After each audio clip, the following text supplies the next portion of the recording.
এই 12 তারিখের উত্থান হবে হাদির হত্যার বিচারের মাধ্যমে। এই 12 তারিখ উত্থান হবে আমার বন্ধের ইজ্জত রক্ষার মাধ্যমে। এই 12 তারিখ হবে চাঁদাবাজের পতনের মাধ্যমে। এই দেশের মানুষ চাঁদাবাজের পতন দেখতে চায়। এই দেশের মানুষ দুর্নীতিমুক্ত দেখতে চায়। এই দেশের মানুষ শাসন ব্যবস্থাকে সহজ দেখতে চায়।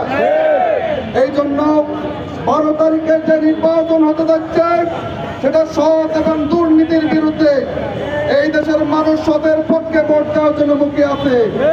যারা ভোট কেন্দ্র দখলের পায়তারা করছেন মনে রাখবেন আপনারা দুঃস্বপ্ন দেখতেছে, এটা সুখকর হবে না।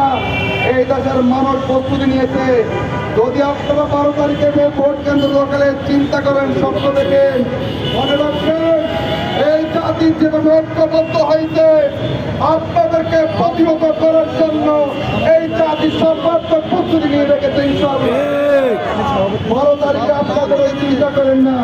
এখনো আমাদের কাছে নিউজ আছে বিভিন্ন প্রতিষ্ঠানের ইনচার্জদের সাথে, ম্যাজিস্ট্রেটদের সাথে, আমার বন্ধু দলদের সাথেও আতাত হচ্ছে কিভাবে কেন্দ্র দখল করা যায়। ওনারা এখনো জানেন না কেন্দ্র যারা দখল করতে আসবেন তাদেরকে কিভাবে প্রতিহত করতে হয়, তাদেরকে কিভাবে বিতাড়িত করতে হয়। 24শে আগস্টের জুলাইয়ের বিপ্লবের মাধ্যমে এই জাতি যেটা দেখে দিয়েছে এই জাতি 12 তারিখে আবার দেখে দেবে ইনশাআল্লাহ। 24-এর হাতিয়ার